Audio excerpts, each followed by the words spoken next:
Hello everybody and welcome back to another video.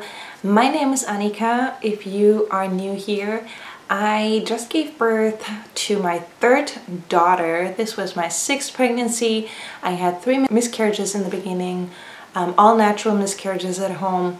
Then I had 2 unassisted home birth with my first daughter, my second daughter, and this is our birth story about our third unassisted home birth, which basically means that there's no doctor or midwife present at the birth. We did it at home again and it was beautiful. We did not know the gender. This was a surprise baby and we had another girl. So I will share my birth story and some birth footage with you today. So let's jump right in.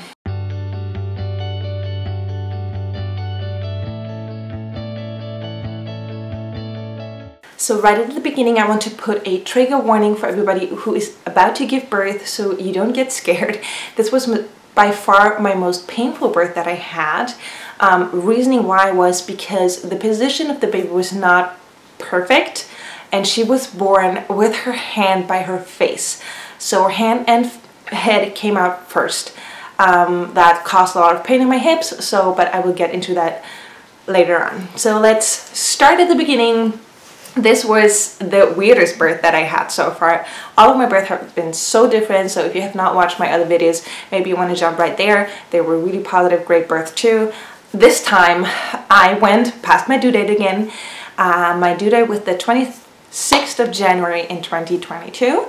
From the night from the 27th to the 28th of January, I did have some mild contractions throughout the night that woke me up, but they were not intense at all, not painful at all. They just woke me up and was like, okay, I have to breathe through them just a little bit, but nothing consistent, nothing strong.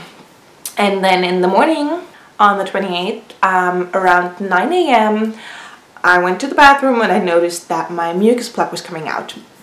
That's basically just this really snotty-like plug that comes out. Sometimes there's a little bit of blood in there, which was the case for me this time, and it was a lot of snotty, bloody stuff coming out every time I wiped. And that day we took a long walk around. We have a lake close by, so we took a long walk around the lake, and there was this big snowstorm going on.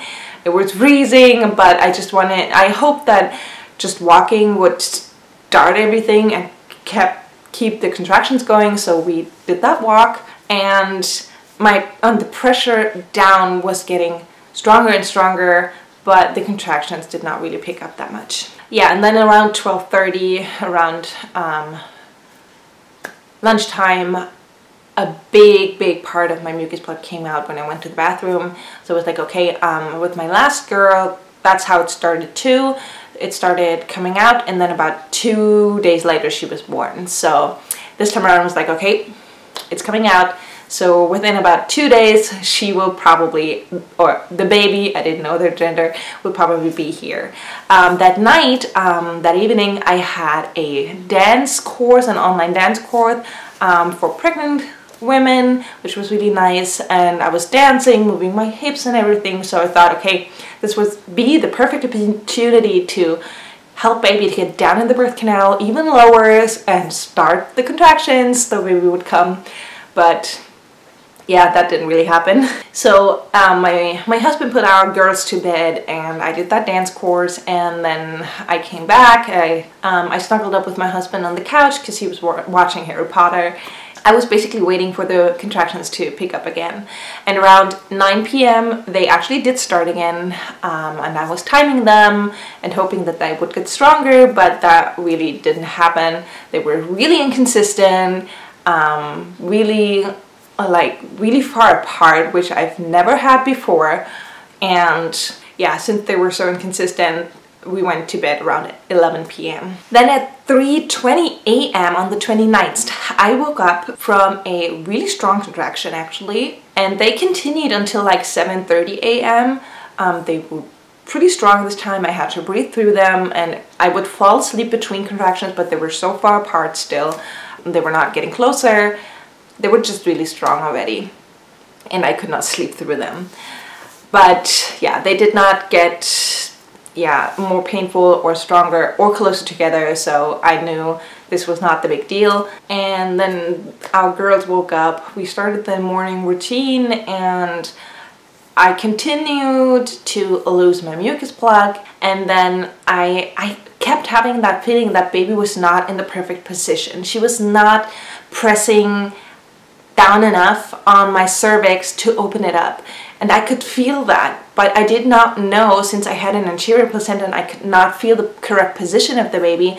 I did not know which position she was in. I knew she was head down. I knew that she was, I did not know if she was facing forward or backwards. So because of that, I was like, okay, it will not harm if we would do the mitral circuit. And I did that, and I will link the video that I used to go along with, and I did that 90-minute mitral circuit between like 10 and 12 a.m. Yeah, and throughout the day I had a few contractions, but nothing major, just really mild and really far apart. So I was just hoping, okay, that night when I calm down and the kids are in bed, that the contractions will pick up and baby will come.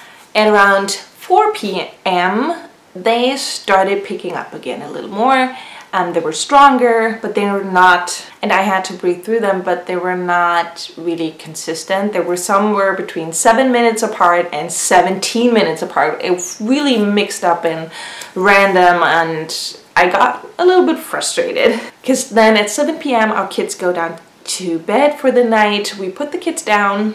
The contractions that followed, my husband helped me with the abdominal lift and tuck, which basically means that he was from behind, he would grab my belly, lift it up so that the baby would come around the the pubic bone and slide into the pelvis more. During the contractions he was picking it up, holding my belly, because sometimes that can help when your muscles, your stomach, your belly muscles are not strong enough. Then that can help baby get in the correct position. So every contraction, my husband was helping me, lifting up my belly, tuck it in to help baby get down. So he did that for 4 contractions, which were between 6 minutes and 10 minutes apart. And then there was nothing for 30 minutes. And I got so frustrated. I was like, this can't be happening. Like, I've been having contractions for such a long time now, really inconsistent. I feel baby is down really low and it's pressing down, it wants to come out, but it's not happening. So I knew it was still not in the perfect position. From that point on, then the contractions came every 17 minutes apart, and we continued doing the abdominal lift and tuck. And I got so frustrated that I even did a headstand really carefully on the couch. My husband was right beside me. I hoped that when baby would come, like, slide back a little bit, that it would put itself in the perfect position and then go back on the cervix, which again did not help much. And then again at 11 p.m. we just went to bed to go down for the night. So, Geburtswehen werden intensiver. Und letzter Tipp, was sagst du? Ich bleib bei Mädchen. Du sagst Mädchen. Ich denke auch, weil wir jetzt wieder 3 Tage über ET sind. Ich wäre sehr überrascht, wenn jetzt ein Junge rauskommt. Und du? Auch? Ich schon, ja. Geht los. And I just couldn't fall asleep because I was so frustrated, and then I just started crying because I was so frustrated and I just wanted to let it all out, all my frustration, and I cried lots of tears, which helped let me get into that flow and just let it all go. Baby will come on its own, just let it happen. And those tears really helped me to completely let go of the situation and, yeah, basically say, okay, it will happen somehow, and I just need to let it go. Let nature do its thing. So my husband fell right asleep. I did too, but I woke up every 17 minutes until another contraction woke me up.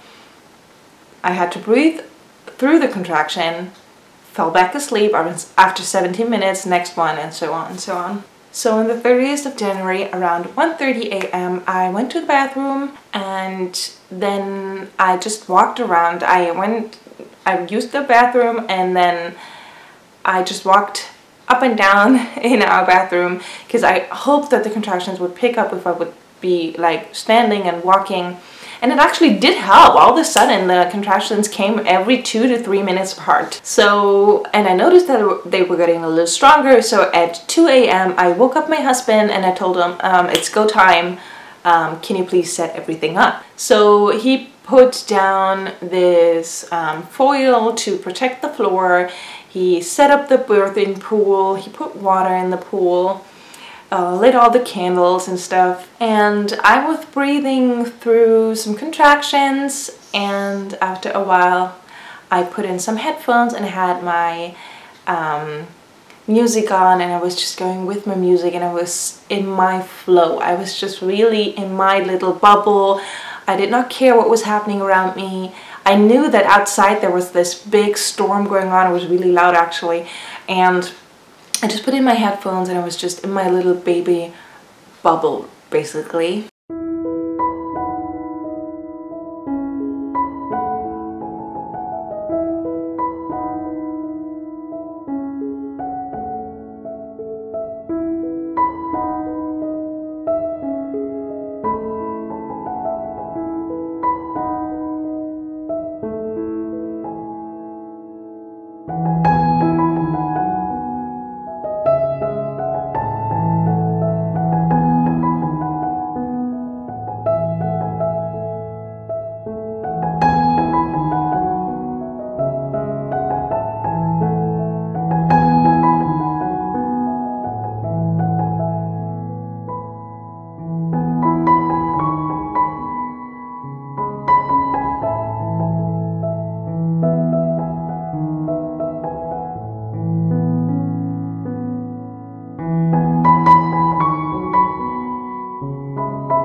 At around 3:30 a.m. I went into the pool for the first time because the contractions got really strong, and as soon as I went into the pool they were much more bearable.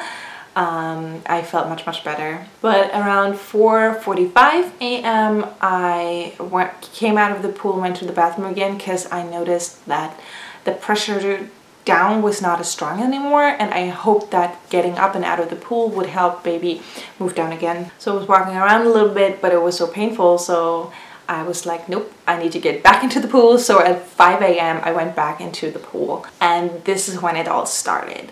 I suddenly got this really painful moment. It was not the contraction. It's like, it feels like my pelvis is like exploding. There's so much pressure on my pelvis that I feel like it's falling apart, And I had that with all my girls. I had it with my first and with my second, but only for a few contractions, and then I broke my waters, and then it completely stopped the pain. So, because the pressure was gone. So I was hoping to do the same with this baby.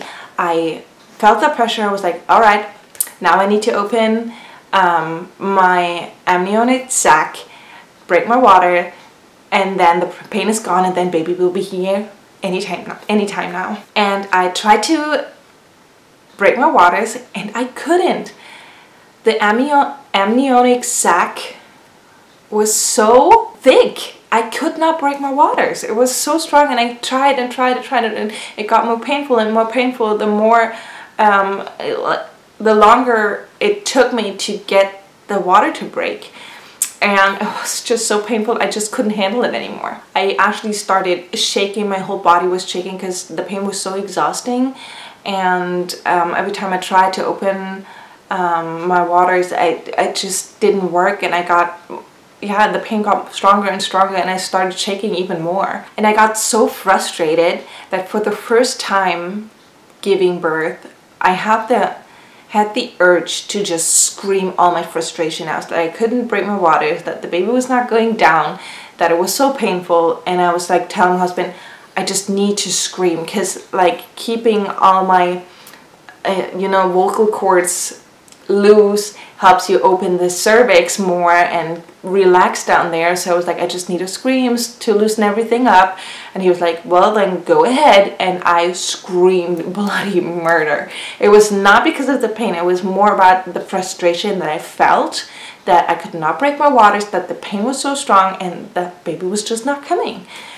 And he was always, because it was nighttime and kids were sleeping, he was always holding a pillow or a towel so that I could scream into it so it wouldn't be too loud.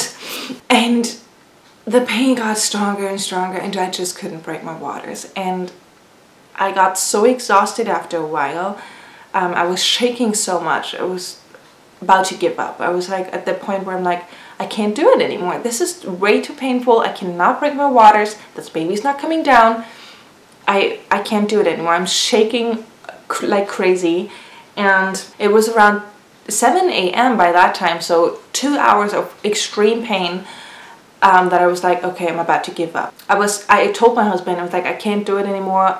We need to go to the hospital. I don't have any energy left anymore, and this is so painful. I just can't break my waters. We need to go to the hospital now. And as soon as I told him that, the next thought that I had was, wait a second. This would mean that I would need to get dressed now during the most painful time of my life, get out into that stormy night where it is super, super cold, get into the car, sit for 15 minutes in a car, and I can't even sit because I'm in so much pain, drive to the hospital and get into the hospital while having such pain and I can't even walk. I was like, I can't do that. That's just not possible. So I was like, this doesn't make any sense. And then while I was thinking through all that and breathing through the contractions and the pain, I heard that our girls were awake. It was right before 7:30-ish. I heard the girls waking up, and I was like, oh, no. I don't want them in this room. I don't want them to see me in so much pain. I don't want them to get scared of giving birth just because I'm in so much pain right now. I don't want them in here. I cannot relax when the girls are in here. And I'm just like, no, they need to stay away. And my husband went out to the girls, gave them breakfast and everything, and asked me, how should I handle this when the kids want to come in? And I was like, well, then please tell them what's happening, explain it to them, and ask them if they do want to see that, if they do want to come in, or if they'd rather go and play in their playroom. And so at 7:30, they started knocking at the door. I was like, Mommy, can we come in? And my husband explained to them what was going on, that Mommy was in a lot of pain because the baby was coming, and so she might get really loud, so don't get scared, but do you really want to see that? And both girls were like, yes, baby is getting born, we want to be there. I was like, well, then let them in, but if they get too scared, please go back out with them, and then you cannot be part of the birth and I will just do it alone. And that was the moment when they came in, and they were so excited to see, wow, there's a pool in the bedroom, and how exciting, and they were so excited to come in and see all that. I was like, Mommy's in the pool.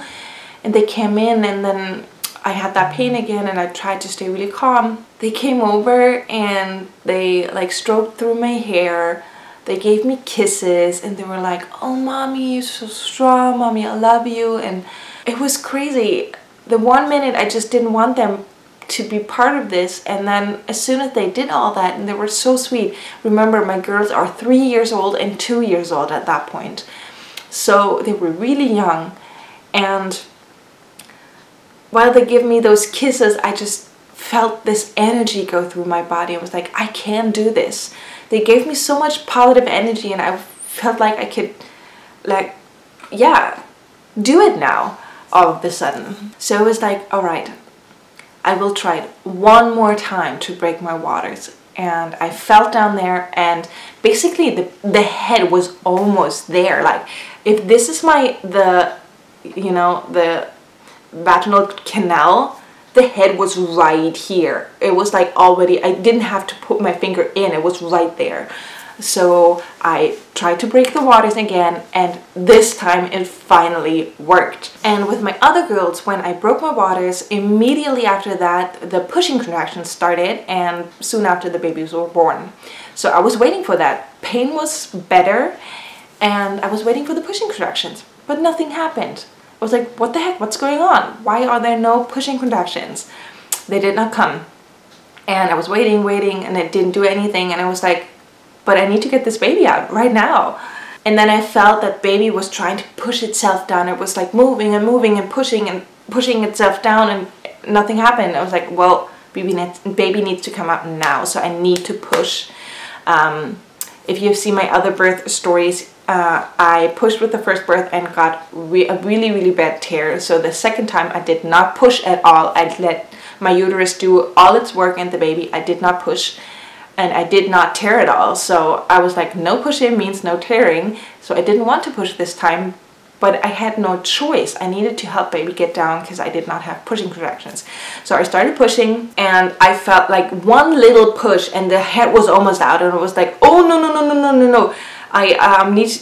So I was holding my hand down there to keep the head back in. I was like, I didn't want her to come too fast because I didn't want to tear.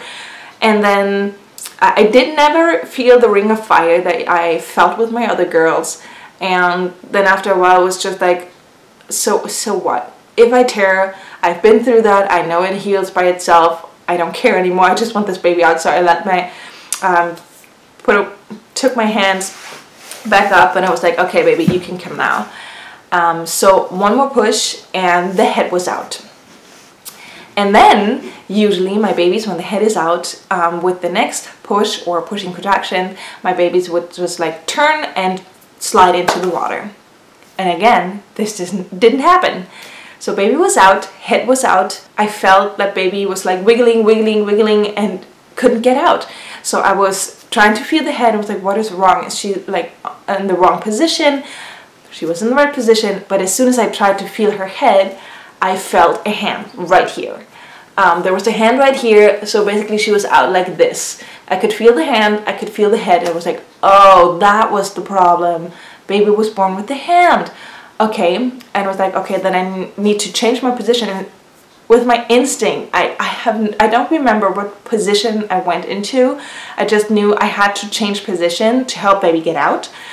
And so I changed my position, and I pushed a little bit, and then baby came out all the way. And at this point, I just didn't care if I would tear anymore. Yeah, baby was out, and then as soon as I saw baby swimming into the pool, I noticed that the umbilical cord was wrapped around the baby, not around the head, but around the body. And it was so tight, like the umbilical cord was so tight that her arm was pressed against her body and under her chin. And this is how she came out, basically. So I unwrapped her, unraveled her, and then I picked her up out of the water. And I was just so happy that baby was finally here. We were snuggling, and the girls were so excited. They were like, Mom, baby is out, baby is here. And we were just so happy, and I was so happy that the pain was gone. And it was just such a sweet moment. that my girl saw her baby sister be born. So yeah, baby was born at 8 a.m. on the dot, which was crazy because we have another girl that was born at 4 a.m. on the dot, which is crazy. Germans, right? They're always on time. And I looked at the baby and I was like, wow, baby looks just like her oldest sister. She was just not as pale because my oldest is really blonde and has really light skin. This baby had not as light, the skin was not as light and the hair was like dark blonde. So I was like, well, but the face, it looked like her sister and her uncle on my husband's side, like my husband's brother. I was like, this baby looks just like your brother. That was crazy. And then after snuggling for a little bit, we were like, okay, let's check what you are. And then I wanted to peek because when baby came out, it looked at us right away. It was like, oh, because so you are my mom and you are my sisters and you're my dad. And she was looking around, no crying at all, just looking around, being really calm. And then when I wanted to peek for the gender, then baby started crying. I was like, oh, you don't want us to know what you are? So that was really funny. And then I looked and it was a girl and we were like, oh my gosh, another girl. We have 3 girls now, and we told the oldest 2, you have a baby sister, and they were so excited because they were convinced that they would have a brother. So they were really confused in the beginning, but they were so happy and excited. And I was so exhausted and tired at this point that this time I only stayed in the pool for 10 more minutes. So at 8:10 we left the pool. My husband helped me get out of the pool with the baby. The placenta was still inside, so I was just like, I need to go lay in the bed. I'm freezing, I'm cold, I'm exhausted. He helped me get in the bed, and then we wrapped ourselves up in blankets and towels to get warm and cozy. And then around 8:30 I noticed, oh, I think I need to get the placenta out. So I asked my husband to put the bowl underneath me, and then I was getting out of bed. I squatted down, pressed for a little bit, pushed for a little bit, and then the placenta came out right away and fell into the bowl. And yeah, and then I went back to bed and we snuggled up with a little girl, and it was so sweet. And I just was so exhausted. I was so tired. Baby as well, it was an exhausting birth for her as well because she fell asleep right away and she slept for hours.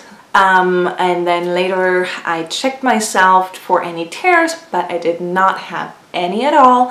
There was just like this little scratch on the scar tissue that I had from my first birth, but I couldn't even feel that, so nothing at all.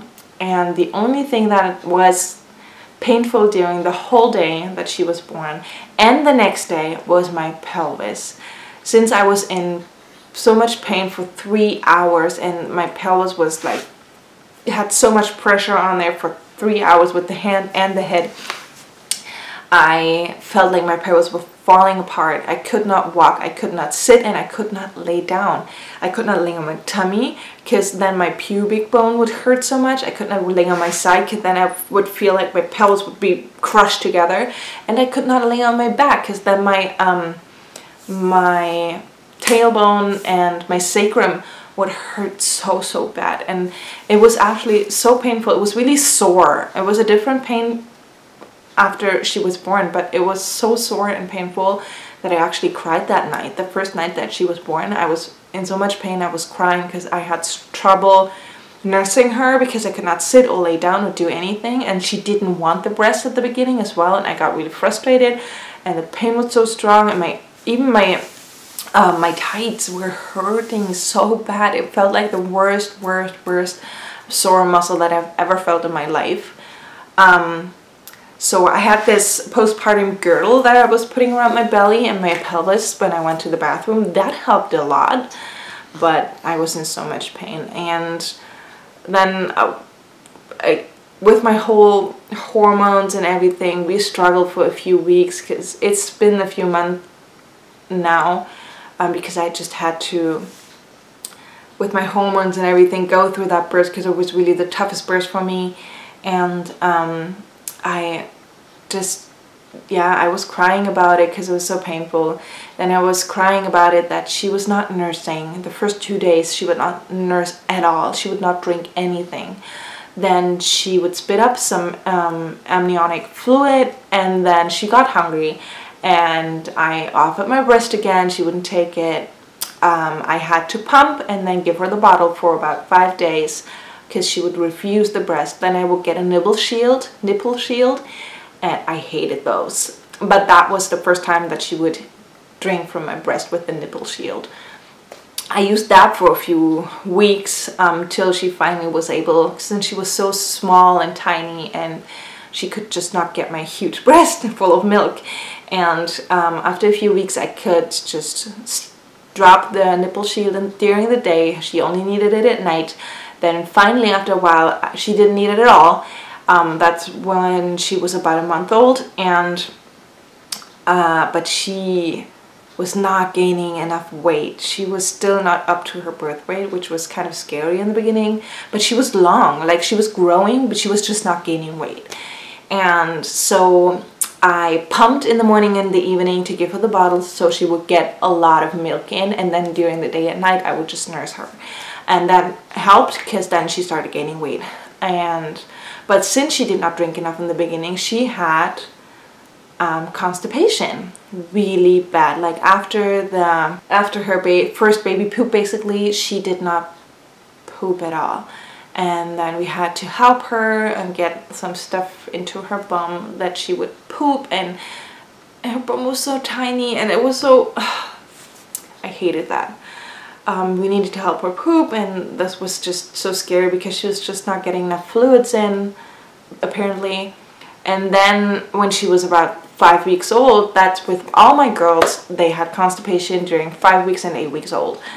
I don't know why. Apparently babies who are nursed full-time or fully nursed, they don't have that, but mine did, all 3 of them now. And when I talked to the doctor and explained to them, I'm so frustrated. Everybody tells me this is not possible with babies that are nursed, exclusively nursed or breastfed. And he was like, well, it usually is not. But since your babies all had that between 5 weeks and 8 weeks, maybe it's because their intestines, there was some kind of tightening, and after 8 weeks they're outgrown that and then they can poop again.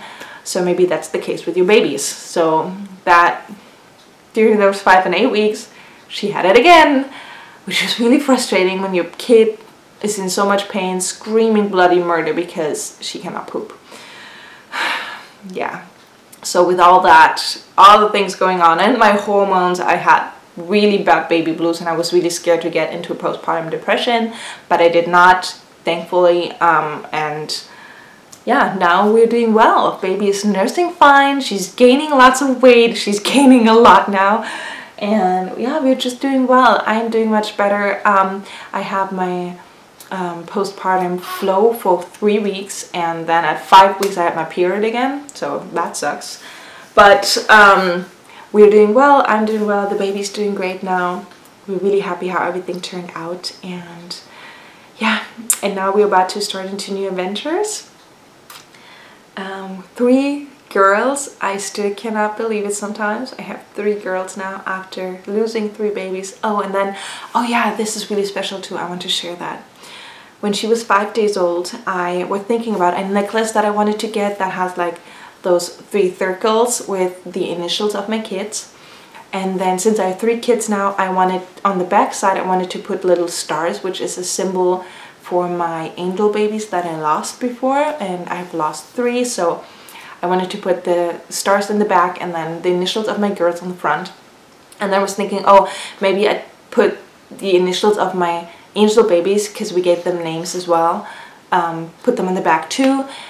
And then I noticed that our 3 angel babies have the same initials as our 3 girls that are with us now.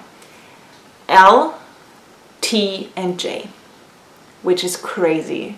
This was not on purpose. We didn't even think about it, and that's the first time I noticed it, when she was 5 days old.